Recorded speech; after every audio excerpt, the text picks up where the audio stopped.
Hello everyone, this is Priya Mishra and welcome to JR tutorials. तो कैसे हो बच्चों? आई होप सो मजे में होंगे और बहुत बढ़िया से आपकी पढ़ाई चल रही होगी। चलिए आज हम स्टार्ट करेंगे, नहीं आज हम कंटिन्यू करने वाले हैं हमारे चैप्टर नंबर 1 आपके पॉलिटिकल साइंस सब्जेक्ट का 9th स्टैंडर्ड पॉलिटिकल साइंस का chapter number 1 post world war political development. So ये चैप्टर बहुत ज्यादा इंटरेस्टिंग है। अगर आपने अब तक लेक्चर नंबर 1 नहीं देखा है तो प्लीज बच्चों जाकर पहले लेक्चर नंबर 1 देखो, ताकि आपको पूरी स्टोरी पता चले कि हम इस चैप्टर के अंदर बेसिकली स्टडी किस चीज के बारे में कर रहे हैं, क्या समझने वाले हैं, क्या पढ़ने वाले हैं। ये सारी चीजें आपको लेक्चर नंबर 1 में देखने की वजह से आपको पता चलेगा। Okay, this is the lecture number 2 of this chapter. Okay, आज हम कंटिन्यू करने वाले हैं हमारे इसी चैप्टर को, जिसके अंदर हमने कल के लेक्चर में कंप्लीट कर लिया था 6 टॉपिक्स को, और आज हम ये 7th टॉपिक के से स्टार्ट करने वाले हैं, ठीक है। अब तक हमने क्या क्या देखा कि हमने देखा कि ये वॉर्स की वजह से क्या क्या इंपैक्ट होता है, और तब जाकर हमारे कंट्री के अंदर वर्ल्ड वॉर हुआ था, हमारी कंट्री बोल रही हूँ सॉरी, हमारे वर्ल्ड में वर्ल्ड वॉर 1 हुआ था। और इस वर्ल्ड वॉर 1 के अंदर कौन कौन सी कंट्रीज अलाइन पावर में थी, कौन कौन सी कंट्रीज सेंट्रल पावर में थी, इस वॉर का इंपैक्ट क्या हुआ था, पूरे वर्ल्ड पर क्या इंपैक्ट हुआ था, ऐसे सारे टॉपिक्स को हम लोग ने कंप्लीट कर लिया है लेक्चर नंबर 1 के अंदर। ओके, आज हम कंटिन्यू करने वाले हैं आगे के टॉपिक को, What happened after World War I? World war 1 के बाद क्या क्या चीजें हुई, कैसी कैसी चीजें हुई, उसे हमें देखना है, ठीक है। अब जब वर्ल्ड वॉर 1 हो गया, लोगों ने इतनी सारी चीजों को डिस्ट्रॉय होते हुए देख लिया, इतने सारे प्रॉब्लम्स को उन्होंने देख लिया, तो उनका मन पूरी तरह से हट गया था कि अब कभी भी लाइफ में कभी भी वॉर नहीं देखना है, हमें कभी वॉर नहीं होना चाहिए, सारी कंट्री को पीसफुल मेंटेन करके ही रहना चाहिए, हमें वॉर नहीं करना है। क्योंकि इतने ज्यादा ह्यूमन लॉस, बहुत सारी अलग अलग चीजों का लॉस, इतने सारे इश्यूज उस टाइम पर उन्होंने फेस किया था ना, कि वो सभी आप इमेजिन नहीं कर सकते इतना ज्यादा बुरा कंडीशन वो वॉर वाली कंट्रीज ने फेस किया हुआ था, उसके आसपास की कंट्रीज ने फेस किया हुआ था। समझ रहे आप? जैसे अभी अगर हम अमेरिका एंड ईरान की बात कर रहे हैं, तो वहां पर कितने ज्यादा इश्यूज वो लोग ने फेस किया था, ईरान के लोगों ने, है ना। बहुत सारी चीजें हैं, उसकी वजह से लोगों का मन पूरी तरह से हट गया था कि अब हमें कभी भी वॉर्स वगैरह में पार्टिसिपेट करना ही नहीं है, वॉर्स नहीं करने हैं, ठीक है। So people wanted to stop such wars from the happening again. दोबारा ये वॉर कभी भी नहीं होना चाहिए, ऐसा लोगों ने सोच लिया था, लोगों ने कहना शुरू कर दिया था, उनके मन में आ चुका था कि हे भगवान कभी भी ये वॉर दोबारा ना हो, ठीक है। उसके बाद so they made an international group called the league of nation. तब जाकर लीग ऑफ नेशन को बनाया गया था, एक इंटरनेशनल ग्रुप, जो ग्रुप सिर्फ और सिर्फ वॉर्स को शांत कराने का काम करती है। जो भी कंट्रीज के अंदर ऐसा सिचुएशन है कि वो वॉर कर सकते हैं, ऐसी कंट्रीज को शांत कराने का काम लीग ऑफ नेशन करती है। इसीलिए लीग ऑफ नेशन का फॉर्मेशन किया गया था, ताकि वो पीस मेंटेन करके रख सके, ठीक है। Its goal was to solve the peacefully and avoid war. Peaceful maintain करना एंड जो भी वॉर्स होने का सिचुएशन है उसे कंप्लीटली हटा देना, ऐसा उनका काम था, उनका गोल था, ठीक है।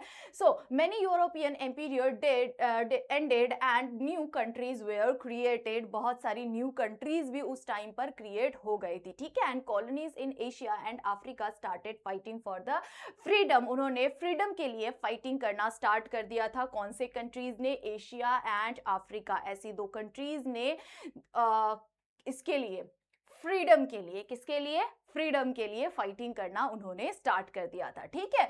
देन आते हैं league of nation failed. League of nation failed हो गया क्योंकि फिर से वर्ल्ड वॉर 2 का सिचुएशन बन रहा था, और इस वर्ल्ड वॉर 2 के अंदर अगेन बहुत कुछ डिस्ट्रॉय होने वाला था, बहुत ज्यादा बुरा सिचुएशन होने वाला था, बिकॉज वर्ल्ड वॉर 1 से ज्यादा टेक्निकल्स एंड बहुत बड़े बड़े वेपन्स का इस्तेमाल किया जाने लग गया था वर्ल्ड वॉर 2 के अंदर, जब ये सिचुएशन क्रिएट हो रहा था। था तब।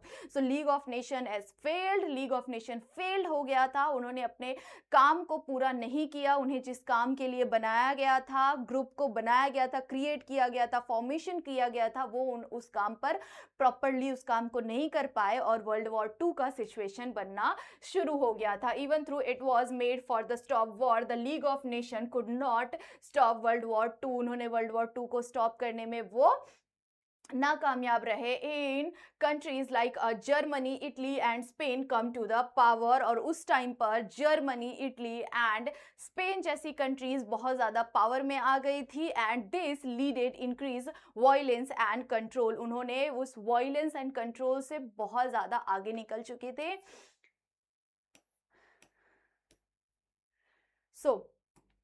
सेकेंड वर्ल्ड वॉर, अब ये सेकेंड वर्ल्ड वॉर के अंदर देखते हैं कि क्या क्या चीजें हुई थी। ठीक है, सेकेंड वर्ल्ड वॉर 1939 से स्टार्ट हुआ था एंड 1945 तक ये सेकेंड वर्ल्ड वॉर चल रहा था। इतना लंबा सेकेंड वर्ल्ड वॉर, समझ रहे हो आप, उसके बाद जाकर आगे चीजें बढ़ी थी। ठीक है, so second world war was more dangerous and destructing than the first, जो फर्स्ट वर्ल्ड वॉर था उससे और ज़्यादा डेंजरस था हमारा सेकेंड वर्ल्ड वॉर, क्योंकि फर्स्ट वर्ल्ड वॉर के टाइम पर इतना ज़्यादा टेक्नोलॉजी डेवलप नहीं था, बहुत सारी चीज़ें अवेलेबल नहीं थी, सो चीज़ें थोड़ी सी फिर भी शांत थी। बट सेकेंड वर्ल्ड वॉर के टाइम पर जो ऐसी बड़ी बड़ी कंट्रीज़ है, जर्मनी, रशिया, अमेरिका, ऐसी बड़ी बड़ी कंट्रीज़ के पास, इटली, ऐसी बड़ी बड़ी कंट्रीज़ के पास बहुत सारे अलग अलग वेराइटी ऑफ वेपन्स उन्होंने इस्तेमाल करने शुरू कर दिए थे, दूसरे कंट्रीज से इंपोर्ट करना स्टार्ट कर दिया था, बहुत कुछ नया क्रिएट करना स्टार्ट कर दिया था, न्यू न्यू टेक्नोलॉजी का इस्तेमाल किया था उन्होंने।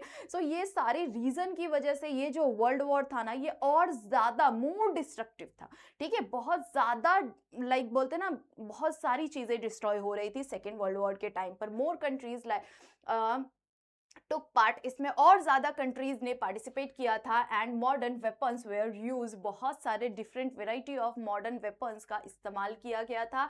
Many countries faced economy problem again, और फिर से वही हुआ जो बार बार वॉर्स के टाइम पर होता है, इकोनॉमी लॉस, इकोनॉमी कंडीशन बहुत ज़्यादा बुरा हो गया था। बहुत सारी अलग अलग जितने भी अलग अलग कंट्रीज़ हैं उन सभी का इकोनॉमी कंडीशन और ज़्यादा बुरा होता चला गया था, जितना फर्स्ट वर्ल्ड वॉर के टाइम पर हुआ था उससे भी और ज्यादा, क्योंकि जो वेपन्स इस्तेमाल हो रहे हैं वो सारी चीज़ों में भी उनके पैसे लग रहे हैं, उसके साथ साथ बहुत सारी चीज़ें डिस्ट्रॉय हो रही है, तो उसकी वजह से बाकी कंट्रीज़ को भी वो सारी चीज़ें फेस करनी पड़ती है, सो उनका भी इकोनॉमी लॉस होता है। तो ये सारी रीज़न की वजह से जितना भी कोई भी वॉर हो तो उसका सारा इम्पैक्ट अदर सारी जितने भी अलग अलग कंट्रीज़ होती है उन सारी कंट्रीज़ पर उसका इम्पैक्ट आता है। सो कंट्रीज इन्वॉल्व, कौन कौन सी कंट्रीज इन्वॉल्व थी वो देखते हैं। Allied power and axis powers में। ठीक है, अलाइंड पावर के अंदर Britain, France, Australia, Canada, New Zealand, India, Soviet Russia, China, America, ये सारे अलाइंड पावर की कंट्रीज थी। ठीक है, एंड एक्सेस पावर में जर्मनी, जापान, इटली, ये सारी कंट्रीज इसके अंदर थी। ठीक है, and use of nuclear weapon, ये हमारा नेक्स्ट टॉपिक है, ये यहाँ पर आ गया था। ठीक है, so use of nuclear weapon, America use atomic bomb on Hiroshima and Nagasaki. उस टाइम पर उन्होंने हिरोशिमा एंड नागासाकी, जापान के अंदर जो हिरोशिमा एंड नागासाकी ये प्लेस है, यहाँ पर उन्होंने 6 एंड 9 अगस्त 1945 को उन्होंने न्यूक्लियर वेपन का इस्तेमाल किया था, और इस रीज़न की वजह से जापान का ये जो 2 प्लेसेस है हिरोशिमा और नागासाकी कंप्लीटली डिस्ट्रॉय हो गया था। आप सोच सकते हो वहाँ के लोग जल रहे हैं, कट रहे हैं, मर रहे हैं, इतना ज़्यादा बुरा सिचुएशन उस टाइम पे जापान के अंदर हो गया था। जो बड़ी बड़ी बिल्डिंग्स है वो सारी चीज़ें गिर रही थी, टूट रही थी, इतना कुछ डिस्ट्रॉय हो रहा था वहाँ पे जापान के अंदर। सो बहुत ज़्यादा बुरा और बहुत ज़्यादा ही बुरा वो सिचुएशन लोगों के लिए था, जापान के लिए था, और तभी भी जापान ने वो सारी चीज़ों को ओवरकम करके अभी आप देख सकते हो कि जापान कौन से टाइम पे चल रहा है, हमसे वो कई गुना आगे चल रहा है। समझ रहे हो वहाँ पे चीज़ें कितनी ज़्यादा डेवलप है। सो अमेरिका एंड जापान का ये सिचुएशन भी आया था, आपको याद रखना है। ठीक है, so this bombing help end the war, Germany lose in Europe and Japan lose in Asia cold war, ठीक है। अब जो ये सारे सिचुएशंस हुए थे उसकी वजह से जो बहुत सारी अलग अलग कंट्रीज थी ना, वो बहुत डर गए थे, बहुत थक गए थे इस वॉर के सिचुएशन से, क्योंकि ये वॉर सालों तक चले जा रहा है, चले जा रहा है। लोग खाने के लिए मर रहे हैं, खाने नहीं मिल रहे उन्हें, कुछ भी उन्हें मिल नहीं पा रहा था, ठीक है। Wait just minute.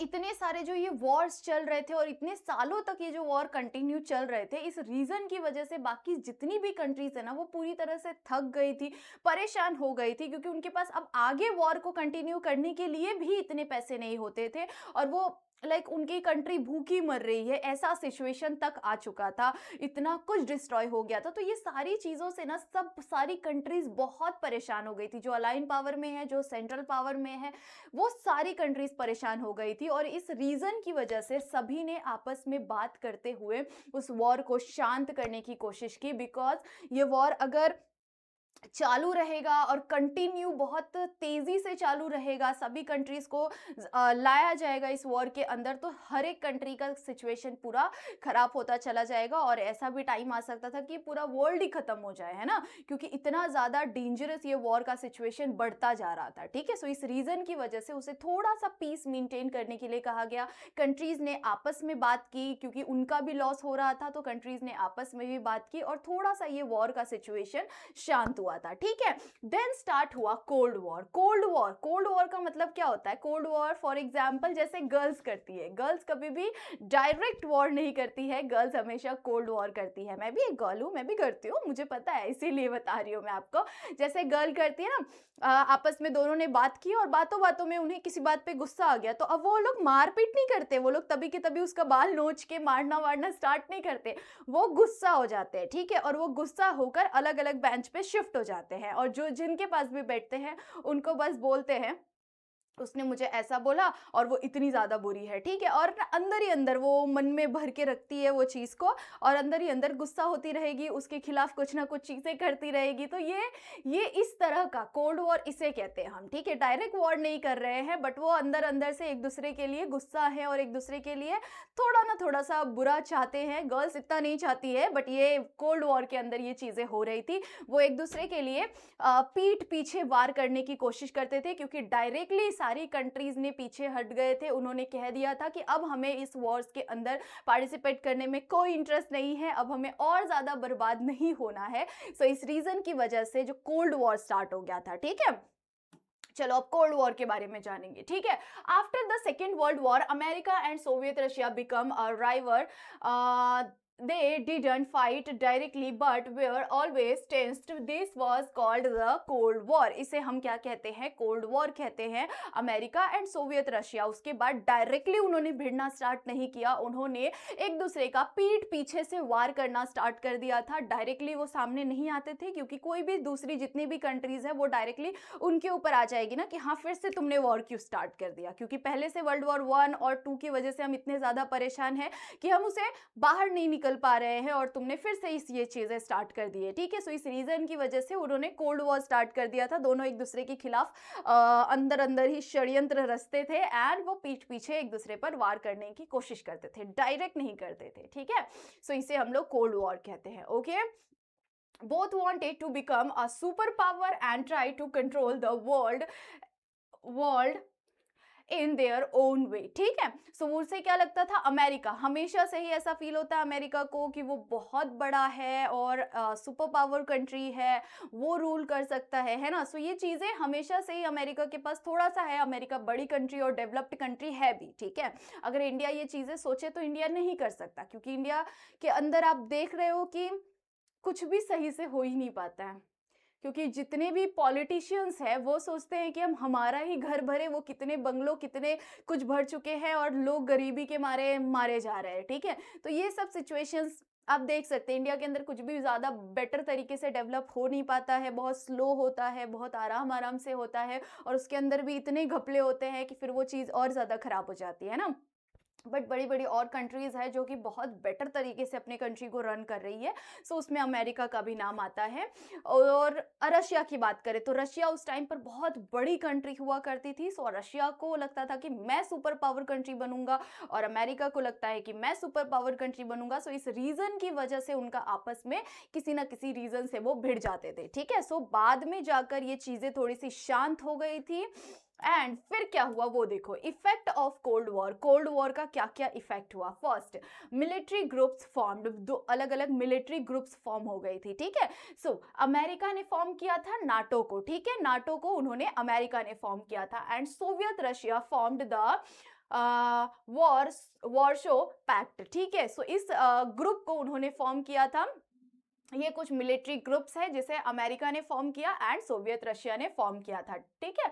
This were group of countries for military support, वो मिलिट्री सपोर्ट के लिए थे। ये जो नाटो एंड वॉर्स पैक्ट जो है ये अलग, ये उन दोनों कंट्रीज के सपोर्ट के लिए था, मिलिट्री सपोर्ट के लिए था। तो उन्होंने बस लाइक अपना एक ग्रुप क्रिएट कर लिया था, मिलिट्री ग्रुप, बहुत ही एडवांस मिलिट्री ग्रुप जो कि ये ऐसे सारे सिचुएशन में उनको हेल्प कर सके, ठीक है।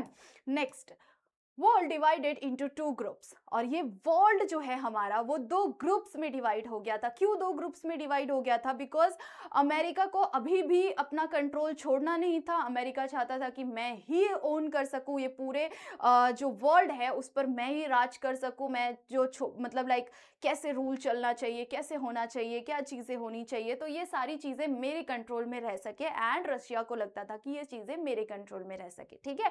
सो इस रीज़न की वजह से उनका जो वो कोल्ड वॉर का सिचुएशन चल रहा था, तो वो अंदर ही अंदर लाइक बोलते ना कि तुम मुझे सपोर्ट करो मैं तुम्हें इस चीज़ में हेल्प करूंगा, तुम मुझे सपोर्ट करो तो मैं तुम्हें इस चीज़ में हेल्प करूंगा, ठीक है। सो ये सिचुएशन उस टाइम पर आ रहा था पूरे वर्ल्ड के अंदर कि रशिया अपनी तरफ लोगों को खींचना चाहता था, उनके साइड की जितनी भी कंट्रीज है उसे वो अपनी तरफ खींचना चाहता था, और अगर तुम नहीं आओगे तो फिर हमारा तुम्हारा दुश्मनी का रिलेशन बन जाएगा, ठीक है। उसी तरह से अमेरिका अपने आसपास की कंट्रीज को भी वो अपने अंदर लेना चाहता था, और उसके साथ साथ और दूसरी कंट्रीज को भी अपने अंदर लेना चाहता था, ताकि हमारी टीम ज्यादा बड़ी हो सके और हमें लोग ज्यादा सपोर्ट कर सके। सो इस रीजन की वजह से ये चीजें बहुत लंबे टाइम तक चलती आ रही थी, ठीक है। सो वर्ल्ड पूरी तरह से डिवाइड हो गया था। अगर वो उनकी लाइक धमकियां भी इस तरह से चलती थी कि अगर तुम हमें सपोर्ट नहीं करोगे तो फिर हम तुम्हारे साथ ऐसा कर देंगे, वैसा कर देंगे। सो इस रीजन की वजह से जितनी भी छोटी छोटी कंट्रीज थी उन्हें वो सपोर्ट करना ही पड़ता था। सो इस रीजन की वजह से वर्ल्ड दो पार्ट्स में डिवाइड हो गया था, एक तो यहाँ एक तो यहाँ, ठीक है। और जो बीच में रह रहा था वो बहुत ज्यादा पिस रहा था, लाइक इंडिया ने दोनों को सपोर्ट नहीं किया था, और इस रीजन की वजह से इंडिया को थोड़े बहुत इश्यूज फेस करने पड़ रहे थे, क्योंकि इंडिया तभी ही इंडिपेंडेंट हुआ था। और जब इंडिपेंडेंस मिला ही है, पहले से ही हमें पूरी तरह से ब्रिटिशियर्स ने लूट लिया है, तो अब करे तो करे क्या, क्या करे और हम, है ना। सो ये रीजन की वजह से उस टाइम पे बहुत सारे अलग अलग इश्यूज क्रिएट हो रहे थे। चलो, सो वर्ल्ड डिवाइड हो गया था, बाइपोलर हो गया था। वर्ल्ड मींस कि दो पार्ट्स में वर्ल्ड डिवाइड हो गया था। Many countries choose side, some support America and other support Soviet Russia. Soviet Russia को कुछ ने सपोर्ट किया, कुछ ने अमेरिका को सपोर्ट किया। The world was divided into two big groups, दो बड़ी बड़ी ग्रुप्स के अंदर पूरा वर्ल्ड हमारा डिवाइड हो गया था, ठीक है। सो आर्म्स रेस, ठीक है, both super power made more and more weapons. दोनों कंट्रीज और ज्यादा वेपन्स, जो मोर टेक्निकल, बहुत ज़्यादा अच्छी क्वालिटी के वेपन्स उन्होंने, और ज़्यादा एडवांस वेपन्स को उन्होंने बनाना स्टार्ट कर दिया था। क्योंकि आपको पता है अमेरिका भी बहुत बड़ी कंट्री है, एंड उसी तरह से रशिया भी बहुत बड़ी कंट्री है। सो दोनों ही बहुत ही लाइक उनके अंदर बहुत, उनके पास पैसे की भी उतनी कोई इश्यूज नहीं थे उस टाइम पर, और उसके साथ साथ टेक्निकली भी वो लोग बहुत स्ट्रांग थे। तो इस रीज़न की वजह से दोनों ही बहुत लाइक सुपर पावर अपने आप को प्रूफ करना है, तो उनके पास बहुत सारे अलग अलग डिफरेंट वेराइटी ऑफ वेपन्स उन्होंने बहुत तेजी में बनाने स्टार्ट कर दिए थे अपने आप को बड़ा कहलाने के लिए। So they wanted to become a stronger than other, दूसरे से ज्यादा स्ट्रॉन्गर अपने आप को प्रूव करने के लिए। But later they saw it could be a dangerous, और तब जाके उन्हें ये चीजें, जब इतना कुछ डिस्ट्रॉय हो चुका है, तब जाके उन्हें लास्ट में ये फील होता है कि ये शायद बहुत ज्यादा डेंजरस है। क्योंकि लाइक आप इतने सारे अलग अलग अगर वेपन्स बना लोगे तो आप वो चीज को इस्तेमाल करने के लिए आपको उस लेवल का आपके अंदर वो मन में भी, जैसे समझो ना कि अगर आपके पास कोई कुछ चीज चीज़ है तो आपको वो चीज़ें इस्तेमाल करने के लिए भी आएगा कि हाँ मेरे पास तो ये चीज़ है, मैं तो ये करके कर सकता हूँ, ठीक है। सो इस रीज़न की वजह से आप इस मेंटालिटी को समझो कि अगर उनके पास और ज़्यादा वेपन्स होंगे, और ज़्यादा डेंजरस वेपन्स होंगे दोनों कंट्रीज़ के पास, तो वो हमेशा ही वो चीज़ें हमेशा उनके मन में चलती रहेगी और वो और डेंजरस वेपन्स बनाते रहेंगे। और इस रीज़न की वजह से बार-बार वो वॉर का सिचुएशन बनता ही रहेगा। उन्हें ऐसा लगेगा कि हम और ज़्यादा कुछ बड़ा बना सकते हैं और हम उसका यूज़ कर सकते हैं ताकि वो कंट्री हम पूरी तरह से डिस्ट्रॉय कर दें, ठीक है। सो इस रीज़न की वजह से उन्हें आपस में ही ऐसी चीज़ें फ़ील होने लग गई कि ये बहुत ज़्यादा डेंजरस है, अगर इसका इस्तेमाल हुआ तो कंट्री पर बहुत ज़्यादा बुरा इम्पैक्ट आएगा।